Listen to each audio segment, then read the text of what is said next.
होगी मोदी की रणनीति लोकसभा 2024 के चुनाव की। क्या बीजेपी को गंवानी पड़ेंगी 46 सीटें? देश में सरकार की कैसी है अवस्था?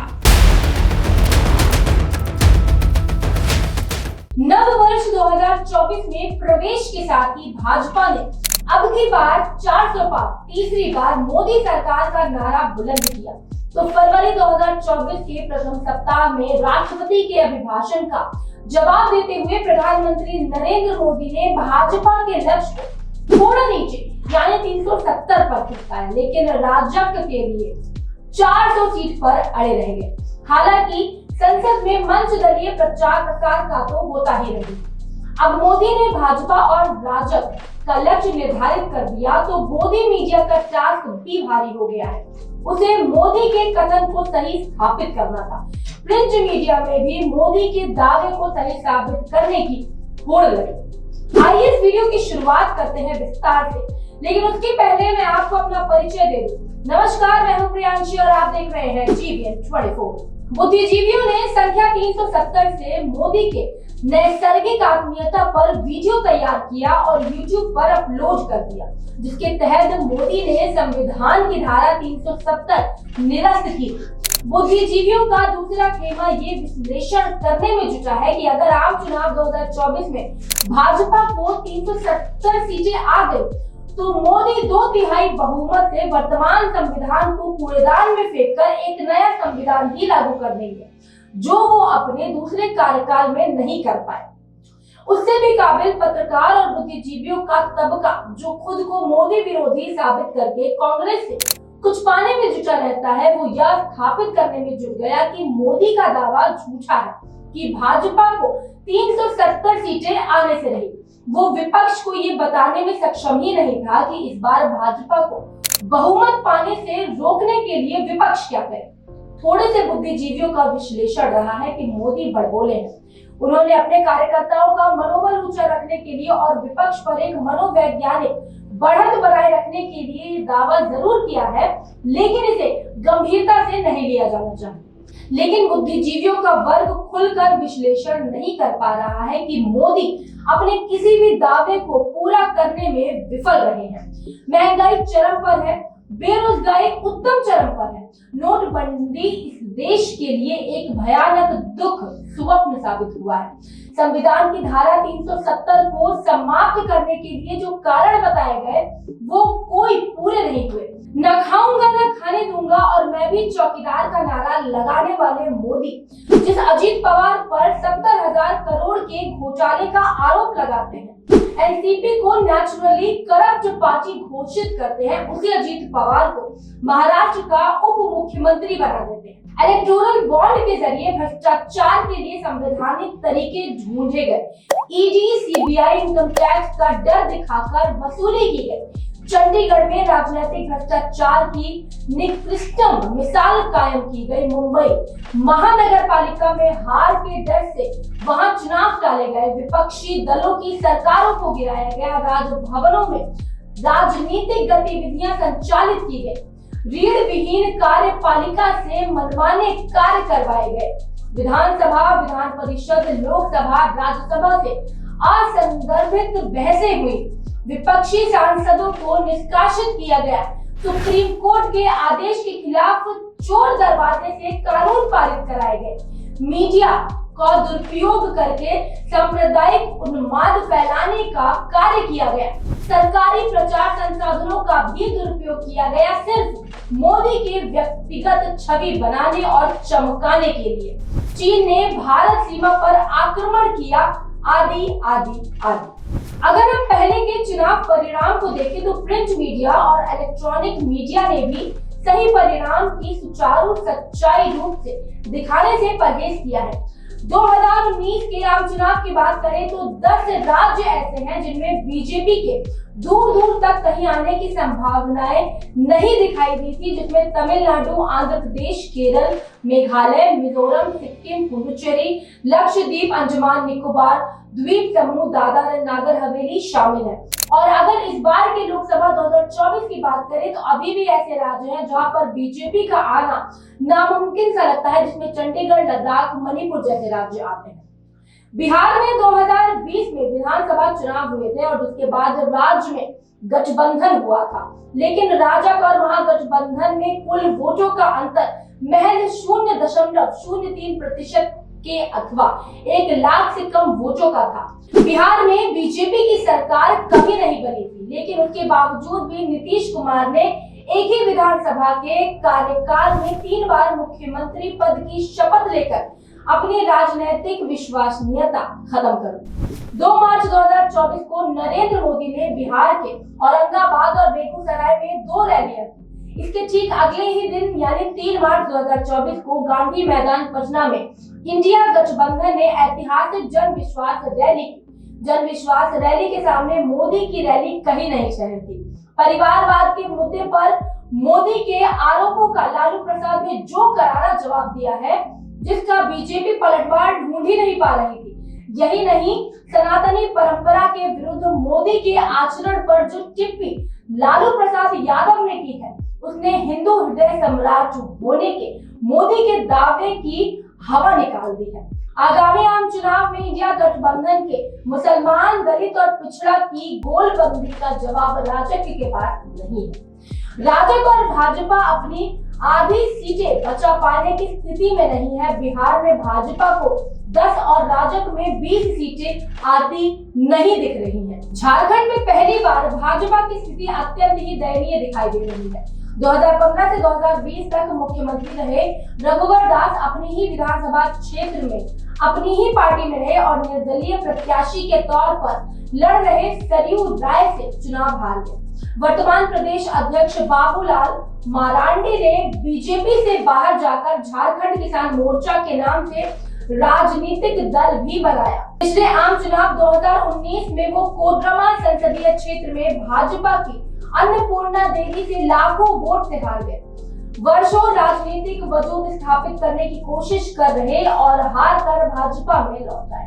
मोदी ईडी, सीबीआई और इनकम टैक्स का दुरुपयोग अपने राजनीतिक गतिविधियों के लिए करती रही है। झारखंड के पूर्व मुख्यमंत्री हेमंत सोरेन को जेल में डालकर मोदी ने उनको आदिवासी नायक के रूप में उभरने का अवसर दे दिया।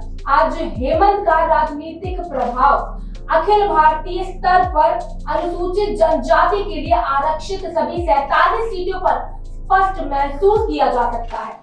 हेमंत सोरेन जेल में रहकर भाजपा राजग द्वारा आम चुनाव 2019 में जीत गए। 12 सीट में से 5 सीट की कमी कर देने में पर्याप्त सक्षम है। हिंदी पट्टी में अगला राज्य उत्तर प्रदेश है। आम चुनाव 2009 में उत्तर प्रदेश में भाजपा का कोई भी मजबूत जन आधार नहीं था। 80 सीटों वाले प्रदेश में भाजपा बमुश्किल 10 सीटें पाई थी, जबकि समाजवादी पार्टी को 23, कांग्रेस को 21 और भाजपा को 20 सीटें प्राप्त हुई थी। आम चुनाव 2014 में हिंदू हृदय सम्राट की अपनी छवि और आक्रामक प्रचार के भरोसे मोदी ने भाजपा को 71 सीटें दिलवाई थी। आम चुनाव 2019 में भाजपा को मिलने वाली सीटों का आंकड़े में से एक गिरावट आई और भाजपा 62 सीटें ही निकाल पाई। आज की तारीख में भाजपा अपना सबसे मजबूत गढ़ उत्तर प्रदेश और गुजरात को मानती है। उसे लगता है कि सिर्फ इन 2 राज्य यानी उत्तर प्रदेश और गुजरात के भरोसे उसे लगभग 100 सीटें प्राप्त हो जाएंगी। लेकिन आम चुनाव 2019 के अल्पसंख्यक वोटों के कांग्रेस और सपा बसपा गठबंधन के बीच बंटवारा हो जाने के कारण 25% से ज्यादा वोटरों की संख्या मुस्लिम समुदाय से होने के बावजूद करैना, मुजफ्फरनगर, रामपुर, मेरठ, बागपत, बरेली, बहराइच, श्रावस्ती और सिद्धार्थनगर में भाजपा जीत गई। इनमें से मुजफ्फरनगर, मेरठ, बागपत की सीटें तो बहुत मामूली अंतर से भाजपा जीत पाई है। मुस्लिम समुदाय के नेताओं के दबाव में उत्तर प्रदेश में कांग्रेस और सपा का गठबंधन हो चुका है।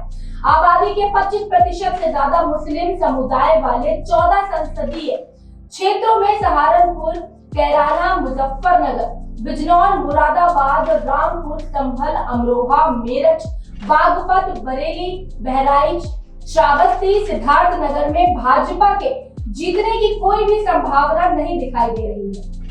इन 14 सीटों के अतिरिक्त 11 सीटें यानी फिरोजाबाद, बदायूं, सुल्तानपुर, कन्नौज, कौशाम्बी, बस्ती, संत कबीर नगर, बलिया, मछली शहर, चंदौली, भदोई भाजपा के 50,000 से भी कम वोटों से जीती थी और कांग्रेस सपा गठबंधन बड़ी आसानी से इन 11 सीटों पर अपनी हार को जीत में बदल सकता है। आम चुनाव 2019 में सपा ने मैनपुरी, आजमगढ़ की 2 सीटें भी जीती थी। बसपा ने अंबेडकर नगर, जौनपुर, नगीना, लालगंज, घोसी, गाजीपुर की सीटें भी जीती थी। कांग्रेस रायबरेली सीट पर विजयी रही थी। सपा की इन 2, बसपा की 6 और कांग्रेस की 1 सीट पर भाजपा के जीतने की कोई भी संभावना नहीं है। इसीलिए भाजपा को आंतरिक सर्वेक्षणों में भी उत्तर प्रदेश की 30 से 35 सीटें खतरे में बताई जा रही हैं। भाजपा हद से हद 45 सीटों पर निर्भर दिखाई दे रही है। अगर वो 50 सीटें भी निकाल ले तो उसे उत्तर प्रदेश में 12 सीटों का नुकसान तो तय है। कांग्रेस ने आम चुनाव 2004 में इनमें से 6 सीटें जीती थी और 2009 में से तो उसने 7 सीटें जीती थी। लेकिन आम चुनाव 2014 और 2019 में भाजपा ने सभी 7 सीटें जीत ली थी। हालांकि आम चुनाव 2014 में आप पार्टी को 33% और कांग्रेस को 15% वोट मिले थे और भाजपा को 47% भी वोट मिले थे। लेकिन विपक्षी वोटों के बट जाने के कारण भाजपा आगे निकल गई। 2015 और 2020 में दिल्ली विधानसभा चुनावों में आपको जितने भी वोट मिले थे उसके सामने भाजपा कहीं नहीं ठहरी। 2015 में आपको 54% तो भाजपा को महज 32% वोट मिले थे। विधानसभा चुनाव 2020 में आपको 54 तो भाजपा को 39% वोट मिले थे। आगामी आम चुनाव के लिए आप और कांग्रेस में गठबंधन हो गया है। कांग्रेस 3 सीटें उत्तर पश्चिम, उत्तर पूर्व और चांदनी चौक सीटों पर लड़ेगी। आप पूर्वी दिल्ली, पश्चिमी दिल्ली और दक्षिणी दिल्ली और नई दिल्ली सीटों पर लड़ेगी। चांदनी चौक सीट से वर्तमान सांसद डॉक्टर हर्षवर्धन 5 बार विधानसभा और 2 बार लोकसभा सीट जीतकर अब तक अपराजय रहे हैं। विधानसभा चुनाव 2013 में वो भाजपा की ओर से मुख्यमंत्री पद के दावेदार थे। हालांकि भाजपा ने इस बार उनका टिकट काट दिया है। टिकट काटने पर अपने ट्विटर अकाउंट से